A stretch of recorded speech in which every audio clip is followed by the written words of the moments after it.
Hello जी, अस्सलाम वालेकुम जी। क्या हाल चाल है? सब ठीक ठाक हैं?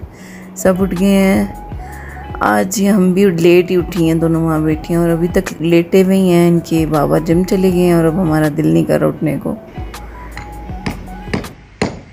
उठे हैं तो जी हमारी आवाज़ें आ रही थी ठक ठक की, और हमने ऊपर छत पे आके देखा तो ऊपर मज़दूर काम कर रहे थे। मेरे ख्याल से पापा ऊपर छत पे टाइलें लगवा रहे हैं। उसके बाद जी हस्बैंड घर आ गए थे। ये उनका ब्रेकफास्ट है। जिम से आने के बाद ये खाते हैं सब, और मैं ये खाती हूँ मासूम सी रोटी एक और साथ सालन, बस।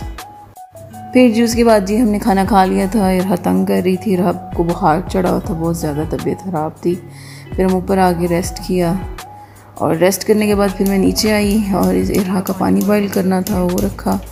अब जी चूल्हा जलाऊंगी। पानी बॉईल करने के बाद जी मैं इस जग में इसको शिफ्ट करूँगी, बाद में बॉईल हो जाएगा। पानी बॉईल करने के साथ जी फिर मैं उसके बाद खाने की तैयारी करूँगी, क्योंकि आज घर मेहमान आ रहे थे कुछ, तो खाना बनाने की तैयारी कर रहे थे। ये जी मैं आज बना रही हूँ जो वाइट बिरयानी के साथ जी मैं बना रही हूँ जी पास्ता, और जो कि मुझे बहुत पसंद है। और हमारे घर में सिर्फ मैं और मेरी एक नंद खाते हैं, और घर में कोई भी नहीं खाता। हम 2 लोग ही बस खाने वाले हैं। और साथ साथ जी ये है जी, साथ तकरीबन मेरी बिरयानी बन चुकी है, और बस इसको अब दम लगाऊंगी इसके बाद। और जी साथ साथ थोड़ा सा ड्राइंग रूम सही किया, तो मेहमान आने वाले थे, बर्तन वगैरह लगाए, और जी सारी थोड़ी तैयारी देखी कि सब सेट है, कुछ ज़रूरत तो नहीं है ड्राइंग रूम में किसी चीज़ की। और जी मियाँ जी इंतज़ार कर रहे थे उन मेहमानों का। इंतज़ार करते करते जी ये इधर उधर टहल रहे थे, दोनों बाप बेटी। इरहा की तबीयत बहुत ख़राब है, और फिर मुझे लग गई थी भूख। ये है जी मेरा खाना, चूड़ी।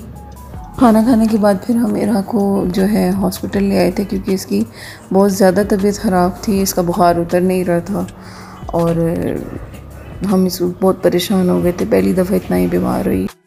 हॉस्पिटल से जी फिर मैं घर आई, और फिर उसके बाद जी मैंने किचन में पहले से मैं मसाला लगा गई थी रोस्ट को। ये मेरे मियाँ का रात का खाना है, मैं रात के खाने की तैयारियों में थी। ये देखें जी मेरे रोस्ट की तारीफ़ें तो बहुत मेरे मियाँ करते हैं। शक्ल देखें आप इसकी, स्लो मोशन में मैंने इसलिए बनाया कि एक एक चीज़ नज़र आए मेरे मसाले की। फिर जी मैंने चिकन स्टीम होने रख दिया था, और फिर उसके बाद स्टीम होने के बाद थोड़ा सा मैंने इसको ऑयल में थोड़ा पका लिया था, और बाद में जी फिर मैंने धो लिए बर्तन, किचन का काम ख़त्म किया। और फिर उसके बाद मुझे थोड़ा इरहा के कपड़े धोने थे। ये देखें जी मेरे कमरे की सेटिंग जो मैं सुबह करके गई थी, बिल्कुल नीट एंड क्लीन। इधर अगर कोई बंदा ना आए तो मेरा कमरा ऐसे ही सारा दिन साफ़ रहता है। उसके बाद जी फिर मैंने जी वॉशरूम में आई, और मैंने इरहा के हाथ से कपड़े धोए, क्योंकि बच्चों के कपड़े उस मशीन में नहीं धुलते, क्योंकि इरहा के कपड़ों पे होते हैं दाग जो कि ख़त्म नहीं होते। और फिर मैं हाथ से धो के फिर मशीन में डालती हूँ, क्योंकि मशीन कपड़े सही नहीं धोती, और बच्चों के कपड़े बहुत गंदे होते हैं। मेरी बेटी तो बहुत ही गंदे करती है ना। कपड़े धोने के साथ साथ मुझे पीछे आवाज़ें भी पड़ने लग गई थी कि बेटी रो रही हैं, और मेरी बेटी की तबीयत बिल्कुल नहीं ठीक। और कल का ब्लॉग मैंने इसलिए शूट नहीं किया क्योंकि इरहा मेरी बहुत बीमार थी, मैं बहुत ज़्यादा अपसेट थी। कभी मैंने इस तरह अपनी बेटी को बीमार होते नहीं देखा, और मेरा दिल ही नहीं कर रहा था कि मैं कोई ब्लॉग करूं, बनाऊं या कुछ भी एडिट करूं। परेशानी में ना बिल्कुल दिल नहीं करता, मतलब कि कुछ भी करने को। तो कल सारा दिन बेटी को लेके गोद में बैठी रही हूँ, वरना तो मेरा व्लॉग कल ही अपलोड हो जाना था। शूट मैंने सब कुछ किया हुआ था, लेकिन अपलोड और एडिट नहीं था। और उसके बाद फिर मैं जी कपड़े धोने के बाद नीचे आई हूँ अपने लिए दूध लेने के लिए।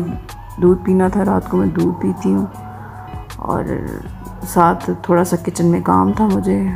अच्छा जी, साथ साथ कुछ बातें हम करते हैं, साथ साथ में कुछ काम भी हैं वो कर लेती हूँ। जो लोग मेरी वीडियोस तो देख लेते हैं और मेरे चैनल को सब्सक्राइब नहीं कर रहे, कोई दुश्मनी है या कोई भी मसला है, दुश्मनी आपकी अपनी अलग जगह, लेकिन आप मेरे चैनल को सब्सक्राइब करें। मैं आपको डांटूंगी नहीं, आपको अल्लाह मियां कोई गुनाह नहीं दे देंगे, कोई बात नहीं। चैनल को मेरे सब्सक्राइब करें। अगर मेरी वीडियोस आपको पसंद आती है, और कमेंट्स में बताएं कि मैं कैसे, मेरी व्लॉगिंग कैसी है, मैं अच्छा काम कर रही हूँ, मुझे अपने में क्या इम्प्रूवमेंट लानी चाहिए, मुझे साथ साथ सब बताएं कि मैं इतनी मेहनत कर रही हूँ, मेरी ज़ाया जा रही है या कोई फ़ायदा भी हो रहा है, कुछ समझ भी आ रही है, नहीं आ रही किसी को। साथ साथ जी दूध बॉयल तो था, लेकिन झाग वाला दूध पीने का अपना ही मज़ा है। दूध मेरा बन गया है जी, और साथ ही मैं अपनी बेटी के पास आ गई थी। मेरी बेटी बहुत बीमार है, दुआ करें मेरी बेटी के लिए, अल्लाह में उसको सेहत तंदुरुस्ती दें। और इंशाल्लाह मैं आगे कोशिश करूँगी कि मैं वीडियोज़ रोज़ अपलोड करूँ, बीच में कोई गैप ना आए। बस अल्लाह में मेरी बेटी को सेहत तंदुरुस्ती दे। और इसी के साथ मैं अपना व्लॉग एंड करती हूँ। मेरे चैनल को सब्सक्राइब करें, लाइक करें और कमेंट्स करके मुझे बताएं कि मैं कैसी व्लॉगिंग कर रही हूँ, मुझे आगे इम्प्रूवमेंट क्या अपने अंदर लानी चाहिए, प्लीज़ मुझे बताएं। थैंक यू जी। ओके जी, अल्लाह हाफ़िज़, गुड नाइट।